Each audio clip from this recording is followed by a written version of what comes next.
Welcome to Express Info. Do you want to have these exclusive Puma Rise Nitro basketball shoes? Because once we reach 200k subscribers, we will be having this giveaway. Just comment to win. Shoes are promoted by Kai Sotto himself. Just like this video, and most importantly, comment anything positive about Kai Sotto. It's easy. Commenting is the key to win. Share your positive comments about Kai Sotto. Do it now na. Win the prize. Stay tuned for more updates. Kai Sotto, nag-ala Nikola Jokic sa first half ng Gilas versus South Sudan. Kai thought about the three, drops it to Jamie Malonzo.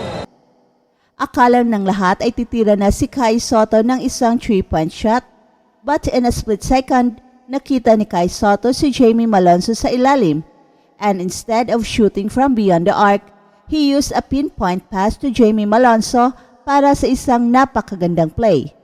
Ito na ang pinakamagandang laro ni Kai Sotto sa buong tournament, at bumalik na ang kanyang aggressiveness, at sa second half ay naghalimaw si Kai Sotto at ginulat niya ang mundo, kung saan sa isang play ay 2 blocks ang kanyang nakuha. Looking to go in again, still can't get it, but another block. This Gilas team some life with these block shots. You heard the crowd erupt on both of them. See if this can spark them. At hindi lang yan, ito pa. Also, alley-oop time, Salamat, Kai Sotto. Ang isang nakakagulat na alley-oop dunk ni Kai Sotto na talagang lahat niyang mga frustrations ay inilabas na niya sa dunk na ito. Look at the reaction ni Kai Sotto after the dunk. Para bang sinabi niya na ito ang kailangan ko. Ito ang para sa mga fans ko.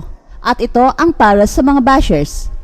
His emotion speaks in itself.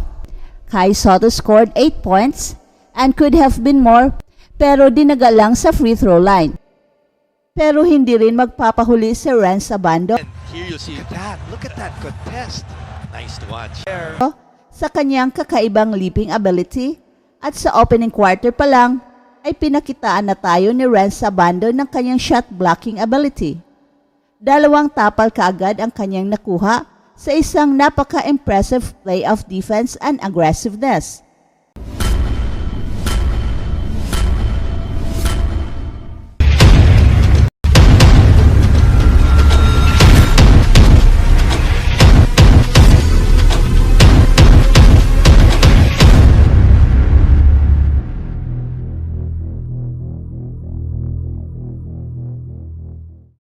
Samantala, sinabi ni Jordan Clarkson na siya at ang kanyang kakampi sa Utah Jazz ay makikinabang sa kanilang karanasan sa World Cup.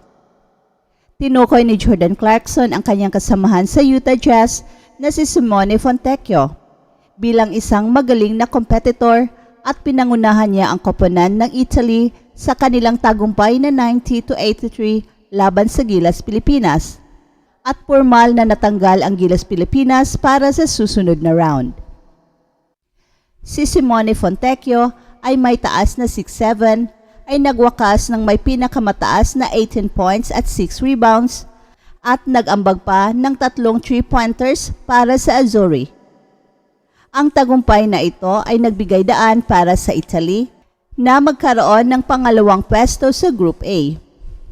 At hindi naman nagulat si Jordan Clarkson kung paano naglaro si Fontecchio, kung saan nagpakita ito ng husay sa ganito kataas na antas na laro. Italy is lucky to have Simone, a great dude and a great competitor. He's really a good guy. At yan ang sabi ng former NBA Sixth Man of the Year na si Jordan Clarkson tungkol sa kanyang Italian teammate sa Utah Jazz. At nagwakas si Jordan Clarkson na may pinakamataas na 23 points, 7 rebounds at 6 assists. Subalit hindi sapat ang mga numerong ito upang iligtas ang Gilas sa kanilang ikatlong sunod-sunod na pagkatalo. At sa kabila ng sunod-sunod na pagkatalo ng Gilas, ipinagmamalaki ni Jordan Clarkson na nakita ang 27-year-old na si Simone Fontecchio na naglalaro ng mahusay para sa Azzurri. At ayon sa Gilas mainman, na karapat-dapat si Fontecchio ng papuri. Simone is a really good player. He's been super cool. Played on the same team last year and knows what he does. He shoots the ball pretty well. He's strong. He's big. At yan ang sabi ni Jordan Clarkson. I'm happy to see him succeeding in his games and having a strong performance and bringing it to the season. Yan ang dagdag na pahayag ni JC. Moreover, sinabi ni Clarkson na ang paglahok niya at nina Simone Fontecchio, Lauri Markkanen ng Finland at Kelly Olynyk ng Canada sa World Cup ay maganda para sa kampanya ng Utah Jazz sa paparating na bagong NBA season na magsisimula ngayong October. Hopefully, when all of us get together at Utah, me, Lauri, and everybody playing here, hopefully we can string together a strong season. Yan ang pahayag ng Gilas naturalized player.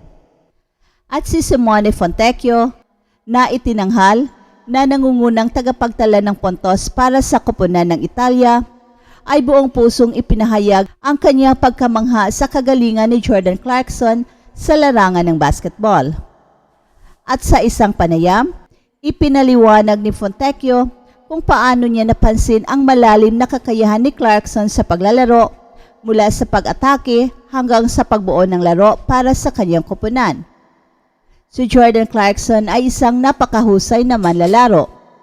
Nakikita ko kung paano niya pinabilis ang laro, ang kanyang katalinuhan sa pagtira ng mga tres at ang kanyang kakayahang magdala ng energy sa buong koponan. Talagang napakahalaga na may mga ganitong klase ng mga manlalaro sa competition at ito ay nagbibigay inspirasyon sa amin na patuloy na magtrabaho at mag-improve sa aming mga kasanayan. Yan ang pahayag ni Simone Fontecchio. At makikita natin kung paano nagbibigay inspirasyon ang mga manlalarong tulad ni Jordan Clarkson at Simone Fontecchio sa isa't isa.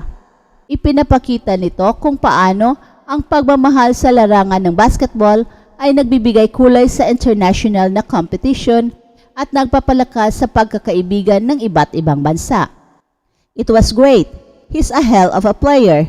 He plays hard all the games. All the games I saw him were unbelievable. You guys, Filipinos, are lucky to have him. At yan ang sabi ni Simone Fontecchio.